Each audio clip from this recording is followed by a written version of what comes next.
A dragon who has sworn to despise all of humanity forever suddenly finds himself cradling a fragile, glowing egg of his own, fathered by the very enemy he was taught to fear. His hatred for them runs so deep, it is practically etched into his scales. His clan was once hunted to the brink of extinction by human sorcerers, and the very first time he stepped out of his icy sanctuary to see the human world out of sheer curiosity, he was betrayed. That single, fateful visit shattered his innocence and altered the course of his entire existence. Welcome back to BL Story Heaven. Before we begin, if you enjoy these BL storytelling videos and want to support the continuation of this channel, you can join my Patreon, SpicyTimeBL. YouTube doesn't always make it easy to monetize this kind of content, so Patreon really helps me keep creating these stories. You can find the link in the description and pinned comment. And for those who want story continuations, bonus scenes, early access, and more uncensored 18+ BL content, SpicyTimeBL is where you can find it. Now, sit back, relax, and let's dive into today's story. Papa, look! There are so many glowing lanterns here! Why didn't we come to the festival sooner? My son Leo darted excitedly toward the sprawling rows of illuminated merchant stalls in the border town. It was his first time seeing a human settlement, his first time seeing anything beyond the eternal snows of our mountain, and he was practically vibrating with joy. Leo, please don't run, sweetie. You're going to trip, I called out, quickening my pace to catch up to him. But his tiny legs were moving too fast. He couldn't stop his momentum, and before I could reach him, he collided hard with the legs of a tall stranger walking through the crowded square. Normally, I would have rushed forward immediately, scooped him up, and bared my teeth at anyone who dared look at him wrong. Part of me always needed to stay on edge, to remind myself exactly why humans were greedy and untrustworthy creatures. But Leo didn't cry. He tumbled backward, landed on his bottom, and immediately scrambled back up, dusting off his little coat. When he tilted his head up, his striking silver eyes so rare they belonged only to the royal ice dragons, met the stranger's gaze. Seeing the tall man looking down at him, Leo's excitement suddenly spiked. In his overwhelming joy, he lost control of his innate magic. A soft, icy mist began to swirl around his feet, and the faint, shimmering outline of tiny dragon horns began to manifest on his forehead. Panic seized my chest. I lunged forward, throwing my long cloak over Leo's head before the stranger could see his true form, pulling my son tightly against my pounding heart. "Baby, are you okay? Are you hurt?" I whispered frantically, my hands trembling as I checked him over. "No, Papa, I'm okay," Leo mumbled from under the fabric, a little finger pointing out from the folds of the cloak. "Look, Papa, that man smells like the storybooks." I froze. Slowly, I shifted my gaze from my son to the man standing motionless before us. The breath was completely knocked out of my lungs. The busy noise of the festival faded into a deafening silence. He was older now, his shoulders broader, his jawline sharper, but I would recognize those piercing golden eyes anywhere. He was the same human who had intervened in my life 6 years ago, the one who had marked my soul and changed my destiny forever. And somehow, he was standing right here, the father of the child I was desperately trying to hide. Terror gripped me. I clutched Leo so tightly against my chest that he let out a soft squeak. Memories of that night, the night I tried so hard to bury beneath the ice of my sanctuary, came flooding back in vivid, unstoppable waves. It all started 6 years ago. I had stood before my grandfather, the ancient leader of our surviving dragon clan, and demanded to see the human capital. I wanted to see the world beyond our frozen borders. "You cannot go down there," grandfather had roared, his voice echoing off the crystalline walls of our cavern, making the icicles tremble. "Where is your sense, Ren? Have you forgotten what they did to your parents? How our brethren sacrificed their own wings to protect this mountain? Do you honestly believe the humans who hunted us, who harvested our magic cores for their spells, have changed? Do you think a human sorcerer will let you live if they discover what you are?" "I haven't forgotten, grandfather," I had shouted back, my voice steady even as my heart ached with the old grief. "I haven't forgotten the magical snares that took my mother and father. I despise human sorcerers. I hate them with everything in me. But the world is changing. The treaties have been signed. I need to see for myself if their world is truly as wicked as we believe." Grandfather had looked at me for a long time, the fierce anger in his ancient eyes melting into a deep, exhausted sorrow. "Ren," he sighed heavily, stepping forward to place a heavy hand on my shoulder. I will not imprison you. I give you my permission to go. But remember this, my child. Humans have bottomless greed. They will do anything to satisfy their thirst for power. Trust no one. Hide your magic, and return to us quickly. I will be watching the skies for you. I left the sanctuary that very night. I packed a small satchel, shared one last quiet meal with grandfather, and stared at the rusted human chain blade that hung in our hall, the weapon that had taken my parents. Then, I stepped out onto the snowy precipice. This was my home. The jagged peaks, the biting winds, the safety of isolation. Taking a deep breath, I shifted into my true form, a massive, shimmering ice dragon, and took to the moonlit sky. I flew for 2 nights, soaring above the clouds, telling myself this would be a quick, educational journey. I had no idea that my descent into the human lands would unravel my entire reality, and that my fragile hope for humanity would be violently crushed. I landed in the dense woods just outside the human capital and shifted into my human form, wrapping myself in plain traveler's clothes. The moment I walked through the towering stone gates of the city, I was mesmerized. It was an entirely different universe. Massive stone towers glowing with enchanted lights, cobblestone streets bustling with merchants, carriages pulled by strange beasts, and thousands of humans rushing about, living lives completely detached from the wars of the past. My curiosity took over.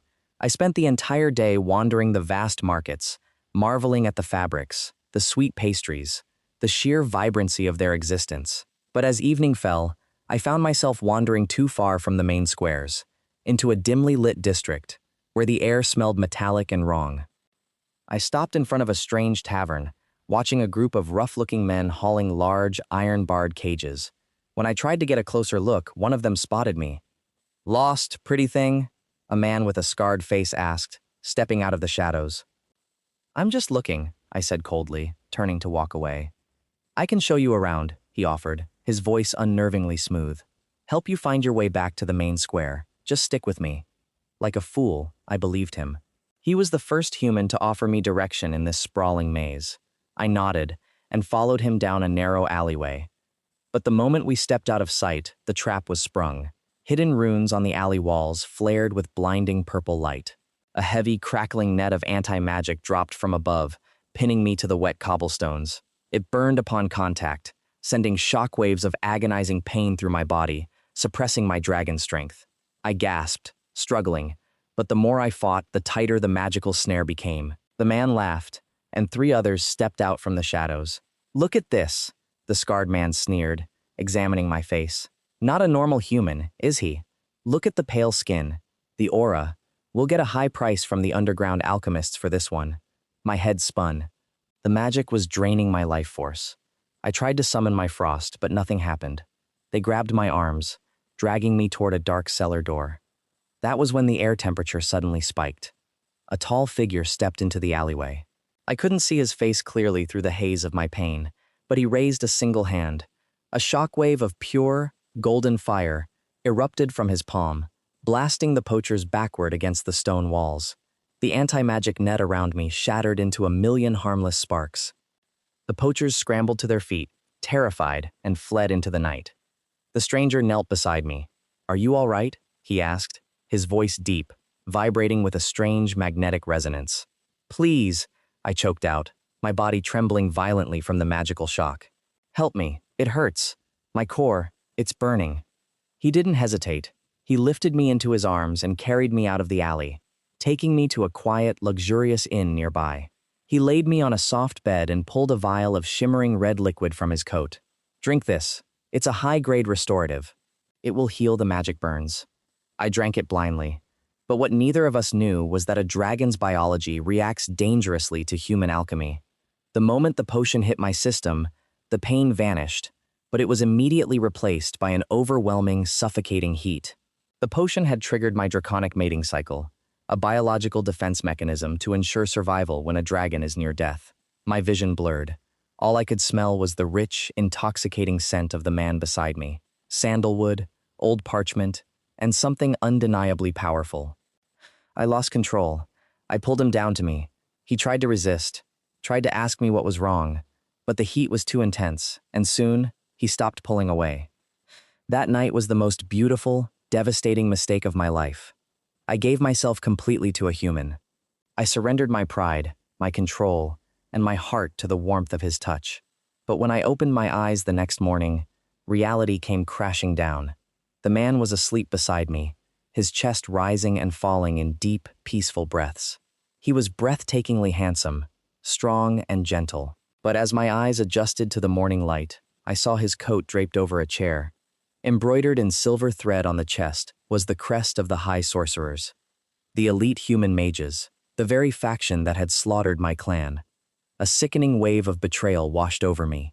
He wasn't just a human, he was a sorcerer. He was the enemy. Had he known what I was? Was the potion a trick to subdue me? Without waking him, I gathered my clothes and fled.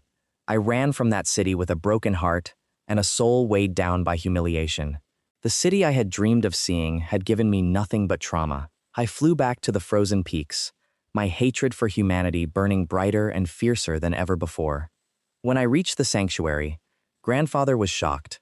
"Ren, you've only been gone a few days. Did something happen?" "No, Grandfather," I lied, keeping my eyes fixed on the icy floor. "I just hated it. They are exactly what you said they were. I missed home. I'll never go back." I buried the truth deep inside my chest. But a dragon's biology is not easily ignored. 2 months passed in quiet misery. Then, during a clan gathering, I suddenly collapsed, coughing up blood that sparkled with frost. Grandfather panicked and called for Elder Taurus, our oldest healer. When Taurus finished his examination, his face was pale. "Ren," he whispered, his voice trembling, "you are carrying an egg." "An egg," I shouted, sitting up in horror. "That's impossible. I'm a male. That cannot be true." Taurus shook his head slowly. "It is rare, Ren, extremely rare. But our ancient texts speak of male dragons bearing life when a true, powerful bond is forged under extreme magical duress. You are creating life." Grandfather turned to me, his eyes dark with a terrifying realization. "Ren, tell me the truth. What happened in the human city?" I broke down. I sobbed as I told him everything. The poachers, the trap, the rescue, the sorcerer, the potion, and my foolish mistake. Grandfather was furious, pacing the cavern and shaking the very earth with his rage. "I warned you, and now you carry the spawn of a human sorcerer? The blood of our murderers?" "I know," I cried, wrapping my arms around my stomach. "But what do I do? It is my child too." Grandfather stopped. He looked at me, his anger slowly giving way to immense pity. "The choice is yours, Ren. The egg carries your magic. If you choose to keep it, the clan will protect you." I couldn't sleep that night. I rested my hand on my stomach, feeling the faint, miraculous pulse of life glowing within. "You carry the blood of my enemy," I thought quietly. "But you are made of my ice. I will protect you." The gestation was grueling. My magic reserves were constantly drained. I endured the whispers and the side eyes of the other dragons who smelled the faint human scent on me. After a grueling year, I finally birthed a beautiful, shimmering egg of pale blue crystal. 2 months later, under the light of a full moon, the shell cracked, and Leo was born. He grew fast. By the time he was 5, he looked like a human child but possessed the strength and magic of an ice dragon. He was my entire world. But as he grew, he found old human books that traders had left in the mountains. He became obsessed with the human world. He begged me to take him to see the glowing lanterns and eat the sweet candies he read about. At first, I vehemently refused. But Grandfather, seeing how isolated Leo was, urged me to take him. "Take him to the border town for the festival, Ren. Just for a few days. Let him see it, and he will be satisfied." "You are strong enough to protect him now." Reluctantly, I agreed. And now, standing here in the middle of this bustling festival, holding my hidden son to my chest, I was staring into the golden eyes of the very sorcerer I had run from 6 years ago. "Papa, what's wrong?" Leo whispered. The man took a slow, hesitant step forward. He seemed frozen, his eyes wide, mapping every detail of my face as if looking at a ghost. I didn't wait. I spun on my heel and practically sprinted in the opposite direction, weaving through the crowded festival, desperate to disappear. But before I could even clear the plaza, a large, warm hand clamped firmly around my wrist. "Wait!" His voice was exactly as I remembered. Deep, commanding, desperate. He pulled me to a halt. I turned, glaring at him, trying to pry my wrist free, but his grip was like iron. "It's you," he breathed, his chest heaving, as if he had been running for years instead of seconds. "You're the one from that night. Why did you disappear? I woke up and you were gone. I tore the capital apart looking for you. I searched for years. Where did you go?" His eyes were wide, swirling with an intense, unguarded emotion that made my breath catch. "Let go of me, human," I hissed, keeping my voice low so the passing crowd wouldn't hear. "I don't know what you're talking about." He frowned, looking genuinely confused. "Human? Ren, why are you calling me that? My name is Elias. I told you my name that night." His gaze dropped to the bundle in my arms. A small, silver eye was peeking out from the cloak. Elias's breath hitched. "Who is that?" "No one," I snapped, pulling Leo tighter against me. "He is my son. Now let us go." Elias stared at the child, then back at me, his eyes doing the math. 6 years since we met.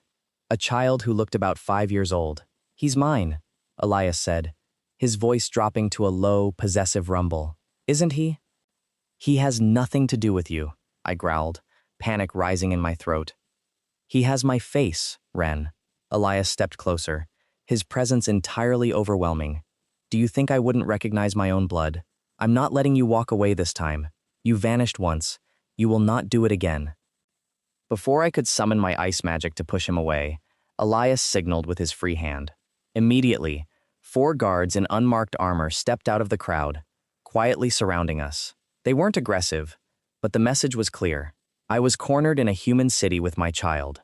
If I fought, Leo could get hurt.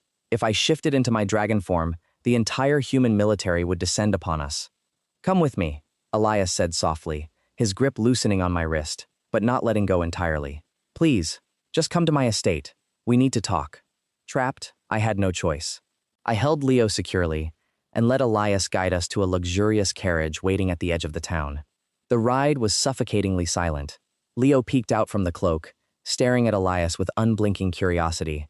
Elias stared back, his expression a mix of awe and deep, profound sadness. We arrived at a massive estate on the outskirts of the town. It was surrounded by high stone walls and lush gardens. The moment we stepped inside, servants bowed respectfully. The sheer wealth and power Elias possessed was terrifying. He led us to a grand guest room. "This is your room," Elias said quietly, standing in the doorway. "You and our son will stay here. I will not lock the door, Ren, but do not try to run away again. The perimeter is warded. If you try to leave into the woods alone at night, I cannot guarantee your safety." He looked deeply into my eyes, a silent plea hanging in the air, before turning and walking away. I immediately locked the door behind him and sank to the floor, pulling Leo into my lap. "Papa, are you scared?" Leo asked, his little hands cupping my face. "Why did that man look at me like that?" "Leo, listen to me," I whispered urgently, brushing his silver hair back. "We have to be very careful here. No matter what happens, you must not use your ice magic. You must not show your horns. If these people find out what we really are, they will lock us in cages. Do you understand?" Leo's eyes widened, and he nodded solemnly. "I promise, Papa.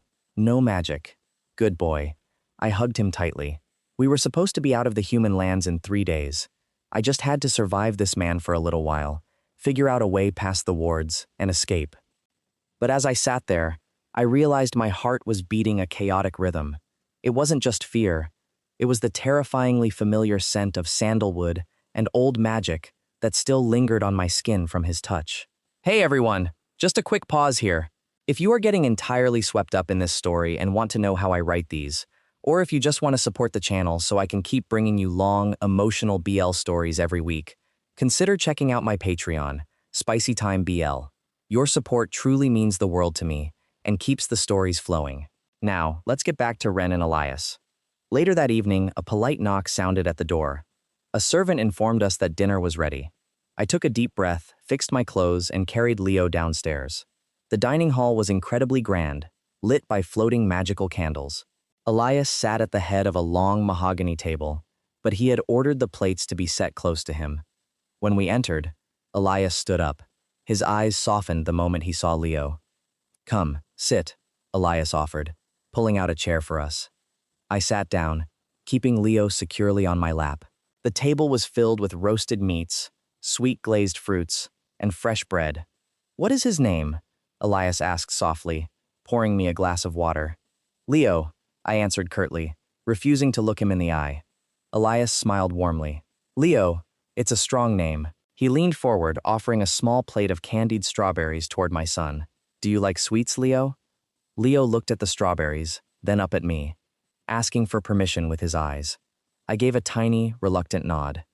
Leo reached out and took a strawberry, chewing happily. "Thank you, mister," he chirped. "You can call me Elias," the man said gently. He looked at me, a silent challenge in his golden eyes. "Or, you could call me Papa." "Elias," I snapped, my voice sharp like cracked ice. "Do not push it. He just met you." Elias held his hands up in a peaceful gesture. "I apologize. I missed 5 years of his life, Ren. I just want to know him." I looked away, staring at my plate. The vulnerability in his voice was dangerous. It made me want to believe him.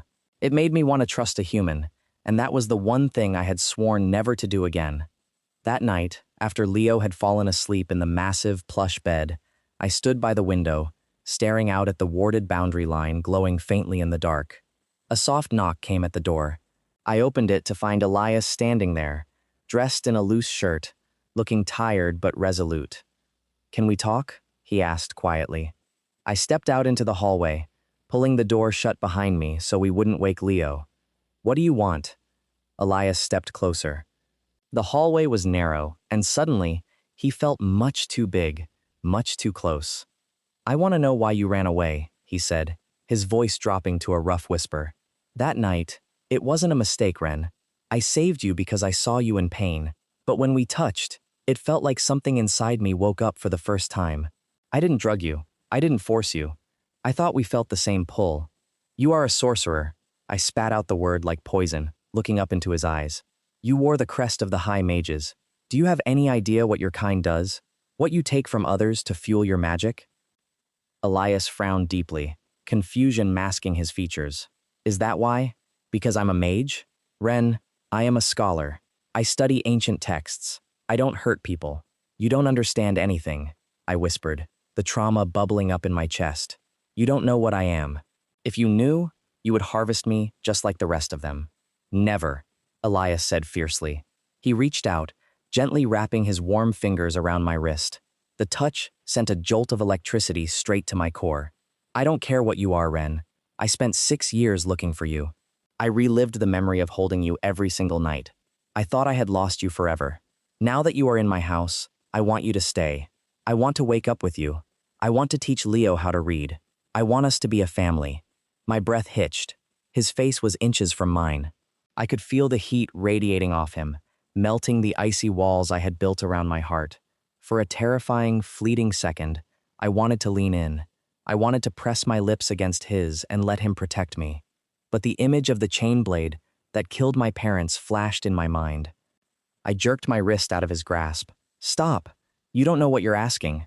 We can never be together." I turned and fled back into my room, locking the door and leaning heavily against it, trying to calm my racing heart. The next few days felt like a bizarre, beautiful dream that I was desperately trying to wake up from. Elias didn't push me again. Instead, he simply proved his devotion. He spent hours in the garden reading to Leo.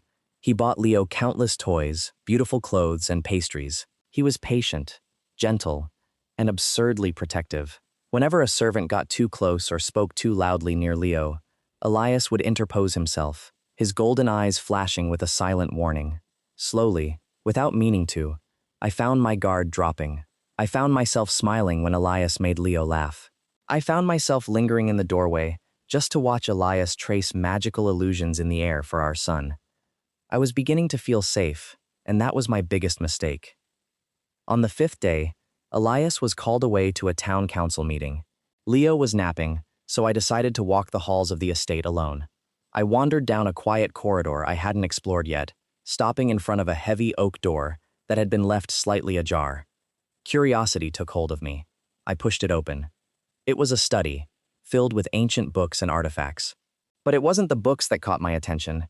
It was a glass display case at the center of the room. My blood ran cold. Resting inside the glass was a massive, serrated spear. The metal was dark, etched with glowing purple runes. It was a dragonbane spear, a weapon forged specifically to pierce dragon scales and shatter a dragon's magic core. Dried, ancient blood still stained the hilt. The world tilted. A ringing sound filled my ears. He is a hunter. The thought screamed in my mind. He wasn't just a scholar. He collected the weapons used to slaughter my kind. He kept them as trophies. He was exactly what I had feared. All of the gentle smiles, the gifts for Leo, the soft words in the hallway, it was all a lie. Rage, pure, unadulterated draconic rage, exploded within me. I couldn't control it. My vision went white with frost. The temperature in the room plummeted to freezing. Frost crept up the walls, shattering the glass of the display case. My hands turned to claws, sharp and shimmering with ice, and I slashed violently across the wooden desk, destroying everything on it. I ran back to the guest room. I grabbed Leo, who woke up with a startled cry, wrapped him tightly in my cloak, and threw open the balcony doors. I didn't care about the wards. I didn't care who saw me. With a roar that shook the estate, I shifted entirely. The illusion of my human skin melted away, replaced by massive, glittering white scales. My wings tore through the fabric of my clothes, expanding wide and powerful. I clutched Leo safely against my chest with one clawed hand, shattered the magical barrier above the house with a blast of frost, and launched myself into the sky. I flew faster than the wind, tears freezing on my face as I ascended into the clouds. I was a fool. I had almost given my heart to a monster. I didn't stop flying until I crashed into the snowy peaks of the dragon sanctuary. Grandfather was waiting. He saw my frantic, exhausted landing and rushed forward as I shifted back into my human form, collapsing onto the snow, clutching a crying Leo to my chest. "Ren! What happened?" Grandfather demanded, wrapping his heavy cloak around us. "I saw him," I sobbed, the adrenaline leaving my body and leaving only hollow pain. "He had a dragonbane spear, Grandfather. He is one of them. We have to hide." Grandfather's face hardened into stone. He signaled the guards, and the entire sanctuary went into high alert. For a week, I lived in absolute terror. I wouldn't let Leo out of my sight. But Leo didn't understand. He cried every night, asking for Daddy Elias, asking why we left the warm house and the nice man. Every tear my son shed broke my heart a little more, but I had to protect him. Then, on the 8th night, the warding bells of the sanctuary began to ring wildly. A deafening alarm echoed through the caverns. Someone had breached the magical barrier of the mountain. Someone was climbing the impossible, freezing cliffs. I ran to the main entrance just as Grandfather and the clan elders gathered. We stood at the edge of the precipice, looking down the snowy path. Emerging from the blizzard, covered in snow and shivering violently, was Elias. He had no guards. He had no weapons. He was completely alone, his face pale from the lethal cold, his breath pluming in the freezing air. He stopped when he saw the wall of massive dragons blocking his path. Their chests glowed with elemental magic, ready to incinerate him on the spot. "Ren," Elias shouted, his voice hoarse, his golden eyes locking onto me where I stood behind Grandfather. "Ren, please." "Kill him," one of the elders growled. "A human has found our sanctuary. He cannot be allowed to leave." The dragons began to step forward, baring their fangs. No, I didn't think. I couldn't. Despite everything I had seen, despite the betrayal and the fear, the thought of Elias dying tore my soul in half. I loved him. God's help me, I loved this human. I sprinted forward, throwing myself between Elias and the towering dragons. I spread my arms wide, shielding him with my own body. "Stop!" I screamed, my voice echoing off the icy walls. "Don't touch him!" "Ren, step aside!" Grandfather roared. "He is a sorcerer, a hunter." "I know!" I cried, tears streaming down my face. I saw the spear in his home, but he is my mate. He is Leo's father. If you kill him, you kill a part of me. Gasps rippled through the gathered dragons. "Why are you protecting me?" Elias gasped, stumbling forward and falling to his knees behind me in the snow. "Ren, why did you run?" "I saw the spear, Elias." I turned to look down at him, my heart breaking. "The dragonbane spear in your study. The weapons your kind used to slaughter my family. How could I stay? Elias stared at me, his eyes widening in horror, as he finally understood. Ren, he whispered, his voice trembling. I didn't kill them. I didn't use that spear. Suddenly, Elias squeezed his eyes shut. A terrifying groan ripped from his throat. The air around him grew unbearably hot. The snow beneath his knees instantly melted into steam. The elders stepped back in shock. Elias stood up, his body trembling. He opened his eyes, and they were no longer just golden. They were slit like a reptile's, burning with an inner fire. Patches of deep, crimson scales began to materialize along his jawline and down his neck. The heavy, suffocating aura of a fire dragon filled the frozen clearing. What are you? Grandfather whispered in awe. Elias looked at me, his draconic eyes filled with deep sorrow. I am like you, Ren, Elias said softly, his voice echoing with dual resonance. I am half-dragon. My mother was a rogue fire dragon who fell in love with a human. When her clan cast her out, she was hunted by the sorcerers. She died giving birth to me. He took a step closer to me, ignoring the gasps of the clan. A high sorcerer found me, Elias continued, tears welling in his eyes. He didn't kill me. He adopted me. He raised me in secret, hiding my magic. When I grew older and took his place in the council, I hunted down the men who killed my mother. I hunted down the poachers who hurt our kind. That spear, I took it from the man who murdered her. I kept it as a reminder of what I had to destroy. I stood completely frozen, the truth washing over me like a warm wave, melting years of hardened ice and bitter hatred. He wasn't a hunter. He was a survivor, just like me. I never knew there were others left, Elias whispered, reaching out a trembling hand toward me. Until that night in the alley, when I touched you, my dragon blood recognized yours. You were my mate, Ren. I have spent every day since trying to find you. I couldn't hold it back anymore. With a choked sob, I threw myself forward, crashing into his chest. Elias caught me, wrapping his strong arms tightly around my waist, burying his face in my neck as we both collapsed into the snow. I'm sorry, I cried, clinging to his coat. I'm so sorry I ran. You're safe, Elias murmured against my skin, his voice thick with emotion. You never have to run again. I've got you. Grandfather slowly stepped forward. He looked at Elias's crimson scales, then down at me, and finally, a soft, weary smile broke across his ancient face. It seems, Grandfather said quietly, his voice carrying over the wind, that the heavens have a strange way of righting the wrongs of the past. Stand up, Elias of the Fireblood. You are welcome in our halls. The tension in the clearing evaporated. The elders lowered their heads in respect, accepting him not as an enemy, but as a brother. Elias helped me to my feet, his hand intertwining firmly with mine. He looked down at me, his golden eyes soft and filled with a love so profound it made my chest ache. Without a word, he leaned down and pressed his lips to mine. It was a gentle, deeply emotional kiss, a promise of protection, a sealing of a bond that had been waiting 6 years to be acknowledged. Suddenly, a tiny, joyous shriek broke the silence. Leo came running out from the cavern, having escaped his caretakers. "Daddy Elias!" he yelled. In his extreme joy, Leo leaped into the air and shifted perfectly into a beautiful, tiny, silver and crimson dragonling, flapping his small wings and crashing straight into Elias's chest. Elias laughed, a rich, booming sound that echoed across the mountains, and caught our son, hugging him tightly against his heart. As I watched my two loves embracing in the snow, the icy winds of the mountains suddenly felt warm. The hatred I had carried for so long was finally gone, replaced by the blazing, eternal fire of a family that could never be broken again. Thank you all so much for listening. If you love this story, please don't forget to like, comment, and subscribe to the channel. It truly helps the channel grow and reach more BL lovers. And remember, if you want to read or listen to the extended, uncensored continuations of these stories, head over to my Patreon, SpicyTimeBL, linked down below. My heavenly angels, I hope you all have a wonderful time ahead. Let's meet again next time with an even better story.